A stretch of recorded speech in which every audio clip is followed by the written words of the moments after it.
All right, testing, testing. All right, cool. Um, Hello, everybody. My name is William Malpica. I'm one of the engineering managers and one of the co-founders of Voltron Data. And presenting with me is Amin Armoun, one of our senior engineers, and also the one that led the integration of Velox into Theseus, our distributed query execution engine, which is one of the main topics of our talk here today. But before I do that, I want to get into a little bit more about who is Voltron Data, what is Theseus, and how does it fit into the big data ecosystem. Thank you. So where does Voltron Data sit? And the way that I'd like to explain it is three different mega trends that are happening in the industry. One of them is compute. And as a lot of the talks today showcase, there is a whole new wave of hardware coming out that we can take advantage of. And I believe that for the future of data processing, we have to be able to truly take advantage of that hardware. And so that is why in Voltron Data, we really think about hardware acceleration first. In order to really take advantage of all the best technology available, not only from the compute, thinking about like GPUs, for example, but also high performance networking, such as like libfabric or InfiniBand, and very high performance storage solutions like flash arrays and so on. Additionally, we like to think about community. We believe, and obviously all of us here like open source. That's what Velox is all about, right? But also we believe in open standards, which is why Voltron Data, we really strive to contribute and maintain a lot of different open source projects, including Apache Arrow, IBIS, Rapids, Substrate, Velox, and more. And finally, we are also big fans of the idea of composability, which I believe is a topic that Pedro talked a lot about on the first talk yesterday. We believe that if you build on top of composable systems, you allow yourself to have a lot more flexibility and have the ability to evolve and modify, and you can kind of change certain components to augment them, or sometimes change them such that there's a paradigm shift in how you're approaching the problems you're trying to solve. But let's dive a little bit more into compute. Big data systems have more and more, as data grows, are running into what we refer to as the wall. And the situation where CPU compute is having a hard time really being able to scale past a certain point, because a lot of the distributed systems that we use today, and I'll use Spark here as an example. And by the way, here I'm referring to vanilla Spark, not Spark with gluten or Spark Rapids. But it gets to a point that it doesn't matter how many nodes you add to your cluster, you're going to have a hard time going any faster. Or at sometimes you try to do a lot more data, your cluster is just going to fall apart. And so that's why we really like leaning onto accelerators. So in these benchmarks, we don't like to just say like, oh, we're this much better, because it really all depends on what it is that you're comparing. Which is why in this chart we have on the y-axis, we have time in terms of like how long it takes for queries or workloads to run. And on the x-axis, we have cost. On cost, linearly scales with the number of nodes that you have in your system. And you can see that by leveraging accelerators, at least with Theseus, you're able to process 10 times more data for the same cost and faster. And you can see like the different curves at like Spark, 30 terabytes, 10 terabytes, much smaller curves all the way in the bottom left for Thesis doing the same terabytes, the same 30 terabytes. We have one dot here for doing 100 terabytes, and you can see it's actually underneath the curve of the 10 terabytes. Now, in these particular benchmarks, I'll also mention, we actually hired a third-party firm too that actually really knows Spark. I'll be honest, I don't really know Spark all that well, or how to tune it, how to get to perform as best as possible. We hired a firm to go do this for us and kind of help reduce some of the bias for these sort of benchmark analysis and to increase transparency. But also when we ran this, there's no ingestion, there's no sorting, there's no indexing. All the queries are running cold because we wanted to really see what is the maximum true throughput we can get out of the system. And so I was just talking about Thesis. What is Thesis? Thesis is our distributed high-performance data query engine that's built from the ground up using GPUs. We built it primarily for really large data scale problems. And again, I'll pick on Spark again, but our problem's a little bit too big for Spark.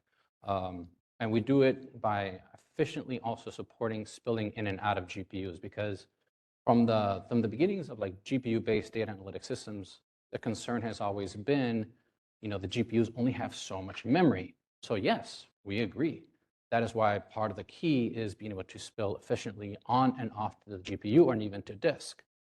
So we built Theseus to use accelerators from the ground up, not only just GPUs, but high-performance networking like InfiniBand, NVLink, GPU Direct, all these different technologies that really leverage the best out of the hardware that is available today. And we made our architecture as composable as possible so that we also can evolve as new hardware, new technologies come out. And that way, enterprises can use something like Theseus and know that it'll be future-proof. Now, Thesis is a query engine. It's not a framework. It's not a database. You don't ingest data into it. Not a data lake. We are not a walled garden. We don't own your data. We want you to be able to query the data wherever you have it, in whatever data format, in whatever data system, data lake that you have it in. And we see Theseus as kind of like in the middle of this myriad of technologies and interfaces all around. A lot of people like to analyze their data SQL or with the data frame APIs, whether it's with R, Python. We want to be able to democratize the ability to process data regardless of the user interface that you're used to, regardless of the data format that your data is in. If you already have data on Databricks or Snowflake, that's fine. Create a ADBC connection, and you can still stream it into the engine to do analytics even faster. And then if you want to do some ML afterwards, we can output data via Arrow, which natively interconnects with a whole myriad of other systems out there, that then you can take the data that you have analyzed or ETL'd, pipe it out to something else next. Next, let me talk about community, because as I mentioned, moving the data out, we're moving the data out in Arrow, and Arrow just natively is now everywhere.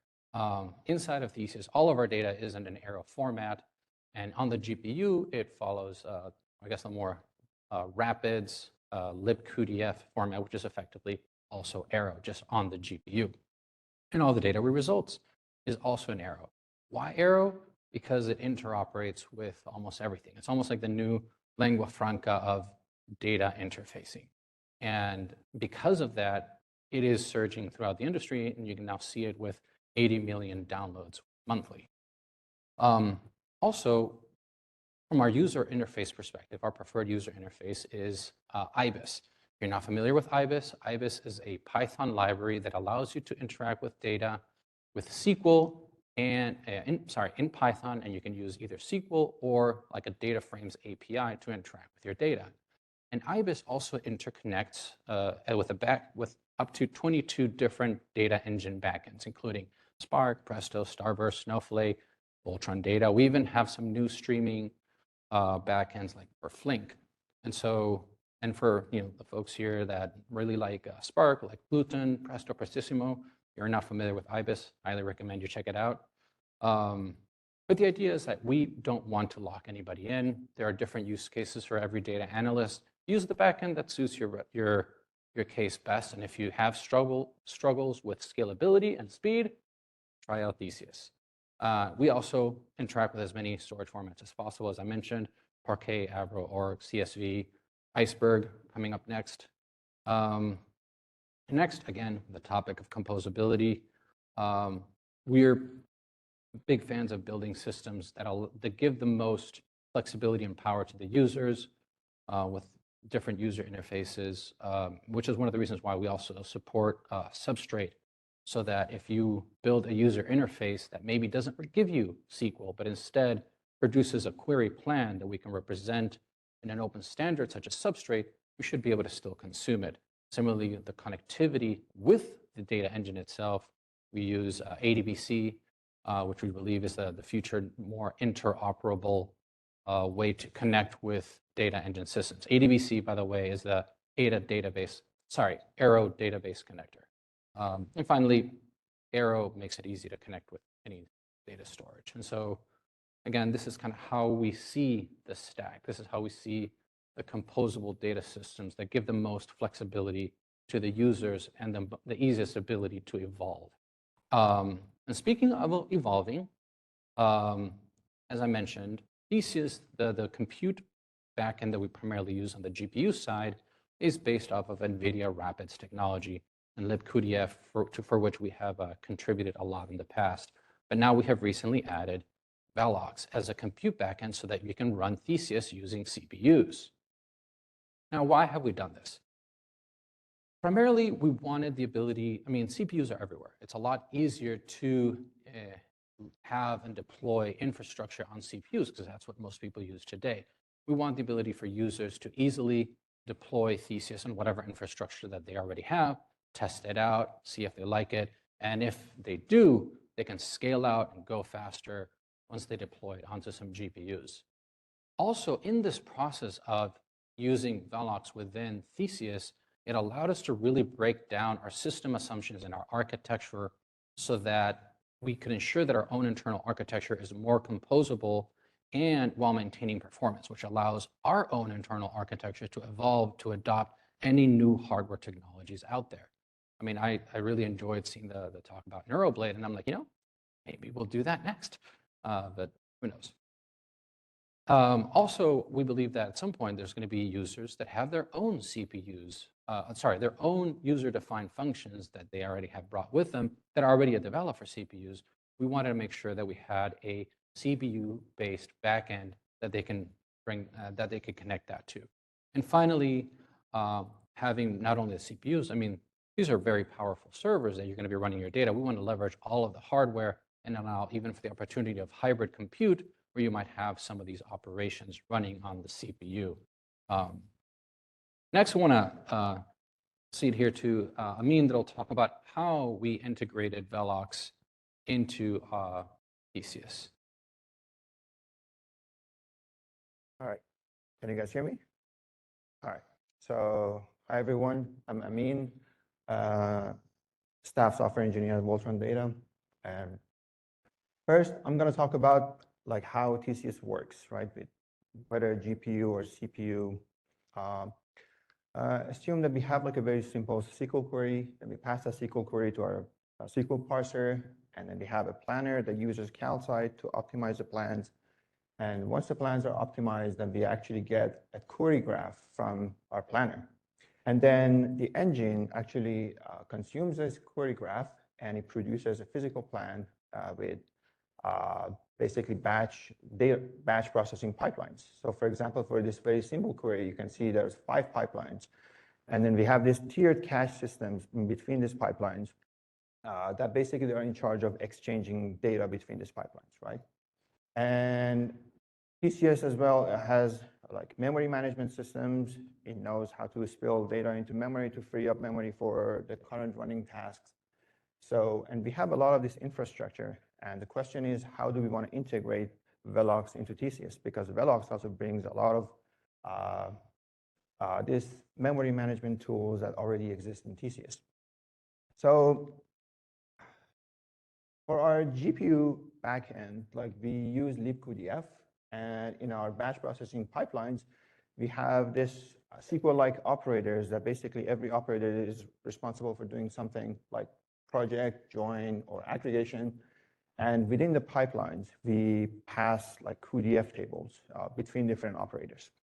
And so, of course, this being GPU, and we don't want to just transfer data between host and device too often, we would prefer to keep the data on the device unless it's necessary that we can actually spill it to host or to disk to free up more memory.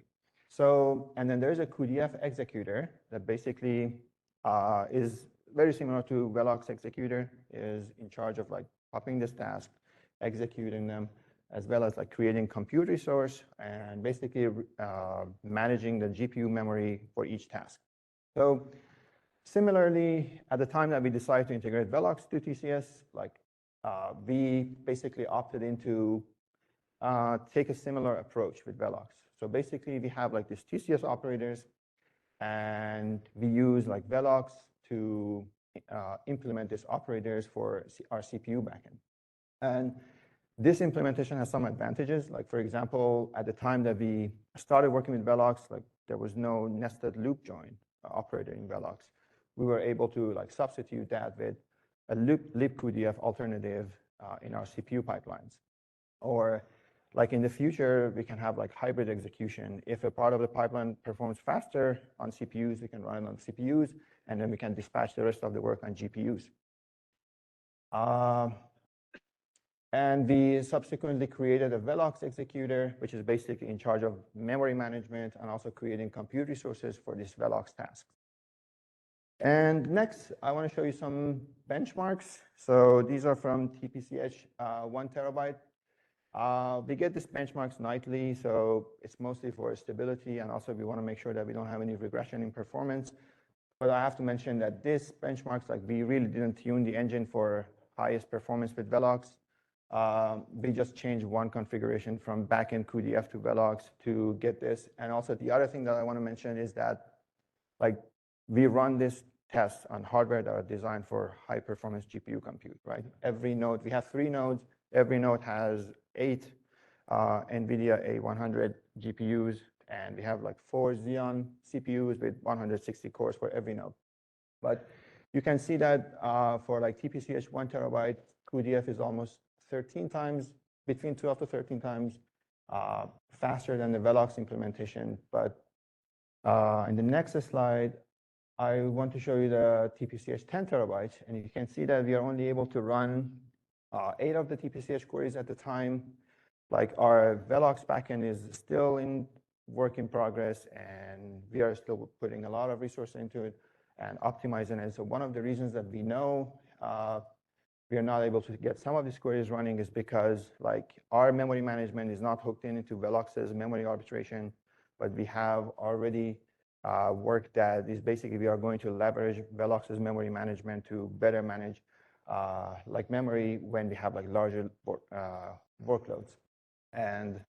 But also, we are also aware that our Velox implementation today has some deficiencies, and I want to talk about those. Like for example, pipelining, right? Velox has its own pipelines, and you heard a lot of the talks about optimizing this pipeline by pushing the filters up and down the pipelines to better optimize the processing. In Thesis, we are actually using Theseus pipelines, and we are not able to leverage some of that, right? So maybe some of the performance like penalties could be attributed to this. And also, one more thing that is actually very significant is our Theseus operators. They work with Velox, but they use arrow as input and output. So basically, every time that we invoke a Velox operator, we would have to actually make a conversion from our arrow tables into Velox row vectors. And we do our best to make these conversions as freely as possible, like with 0 copies, but like there was no string columns in Velox, in arrow, or like list views, or there were cases that we had like dictionary encoding of like filter tables that we would have to flatten that basically creates a copy. So, and then with our work with Meta and like our work on Arrow 15, I think a lot of this cost can be mitigated. But we've noticed that like they are paying like 50% plus penalties in some queries that actually work a lot with the strings, right? Because of these extra copies. And in the next slide, William is going to talk about like our work with Velox's team on Arrow 15. Hello, hello. Okay. As Amin was saying here, like you can see that we're having to do a lot of copies because of that difference between the Velox internal memory versus Arrow itself, and which kind of segues into a lot of the work that we have been doing, that Voltron Data has been doing with Velox in aligning Arrow and Velox. Now, Meta and Voltron Data started a partnership at about halfway through 2022 in order to kind of align these more. And the result of that is we've been able to take a lot of the efficiencies of the Velox memory format, like string views, list views, and run-in encoding, and bring them over into Arrow to make it basically making the Arrow format better by having these improved formats, and then therefore also like decreasing the difference between Arrow and Velox. And we're very much looking forward to that. I believe that was released on Arrow 15. Still have to kind of like port it over, I believe, to PyArrow, also to WDB, and very, very much so looking forward to when that will be available in the Velox to Arrow bridge, because once we have that, these performance deficiencies will go away, which kind of goes all the way back to what I was saying earlier about the concept of community and open standards. And we're basically bringing this in more to this open Arrow open standard. And once we get that, all of a sudden, once this is merged in, our Velox backend will just be twice as fast, just through this alignment of open standards. And which is why, like, I believe that saying of a rising tide raises all ships. And if all of us are working together, we're all, not necessarily maybe in the same boat, but we're all being raised by the same effort provided by all these different open standards and open source communities. And which is why I really want to thank Velox and also for this conference, but also just all the work that they put into that benefits so many different teams, so many different companies, so many different projects, and how to be able to do better data analytics and faster data analytics. So thank you very much, our Voltron Data, and for hiring. Any questions? Hi, it was a great demo. I was wondering if you could kind of make a brief answer from like a customer perspective. How would using Voltron Thesis for them like resolve a problem they might have, like something you may have seen, like if they have, I don't know, a complex data set or something like that. How is using Thesis like helped them, I guess, or what measurable insights have you seen? I'm sorry, can you repeat? So what sort of problems we help customers solve? Yeah, like yeah. So because we got the from there, I just kind of wanted to see from like the other angle, like a customer angle, like how like an example or something of how that I guess because I should elaborate on my previous team. I was in like a sort of a QA role. So, with all these products and services that we were using, we're creating like end scenarios with customers, right? From integrating data to using it. So that, because from that perspective, I kind of wanted to see how this is like helped. Sure. So some of the biggest customers, the biggest problems that customers come to us tend to be about scale, cost, and speed. For a certain category of customers, they just have so much data that they're spending so much money on their infrastructure and running their queries that we allow them to lower the cost of operation by reducing the amount of hardware, because the GPU-based hardware is so much more dense, and you're able to get so much more performance out of it that it actually reduces a lot of the hardware maintenance cost and ends up being cheaper in the long run, especially if you're constantly running a lot of workloads and a lot of benchmarks. So for some folks, it is cost. For some folks, it is also a matter of speed. There are some folks that have really large amounts of data, and they need to run really complex workloads within a certain amount of time in order to either fulfill certain SLAs, or in the certain cases that the faster they can run it, it becomes, there's a huge monetary incentive for them to run queries faster. So those are also the sort of customers that come to us, help them solve their problems, because we're able to bring down the time to the answers of their queries more than any solution that they're able to find, because they keep trying to add more and more nodes using their existing technologies, and they're just not able to get the times that they need. And so this is the sort of problem that we help solve. I'm not sure if that answers your question. Yeah, no, that does. Thank you so much. Those are, impressive performance numbers. Congratulations to the team. Thank you. Curious about GPU offload for shuffle problem specifically, and what are your thoughts on that? Shuffle is a known problem with Spark. The network I/O pretty much, you have idle CPU, and Have you looked at the problem and solved it, or working towards solving the problem? So yes, I mean, in general, with a distributed engine, that is always going to be a potential source of bottleneck. Some of the ways that we help address that is, like I mentioned, by using high-performance networking technologies such as InfiniBand. And so there's actually really wide bandwidth between GPUs and networking cards, like to the NIC. And so we're actually, by leveraging these sort of technologies, is something that we've been working on for a while now. We're actually able to get be a lot less bottlenecked by the shuffles, because we're actually able to do a lot of communication. So there are a couple other tricks that we do in order to kind of like minimize the amount of bottlenecking that we get. But if you know, in general, in these sort of systems, like there's like three primary things that you're balancing. There's like your I/O from like table scans, there's the compute side of things, and there's the networking side of things. And very typically when we first started, compute was never the bottleneck. It was always a challenge of feeding the GPUs fast enough. But by really leveraging the hardware and kind of doing a couple optimizations in several places, we're actually getting to a point where we're being very good about balancing all those different bottlenecks, where the I/O, the network, and the compute all kind of end up evening out. So, when it comes to choice of using Velox as a backend, is there a way that you consider splitting the query plan? I don't know whether if it's going to be the entire query plan going GPU in comparison to the Velox path, or is it going to be split as a mix and match possibility? So today, the way we have it set up right now, it's more of a configuration of, do you prefer to use GPU or do you prefer to use CPU? And we'll try to use that hardware as much as possible.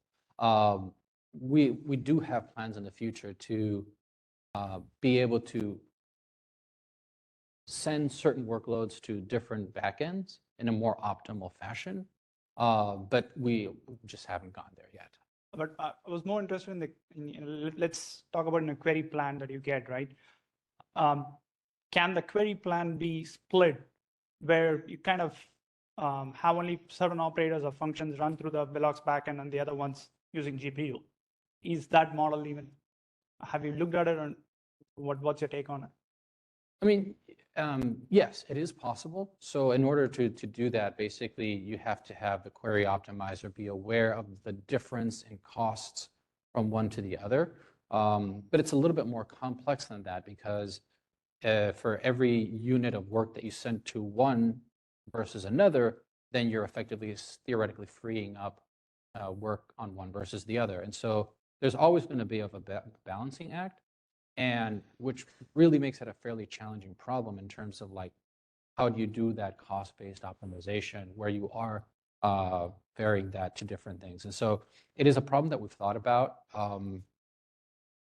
We just haven't like gone and implemented it.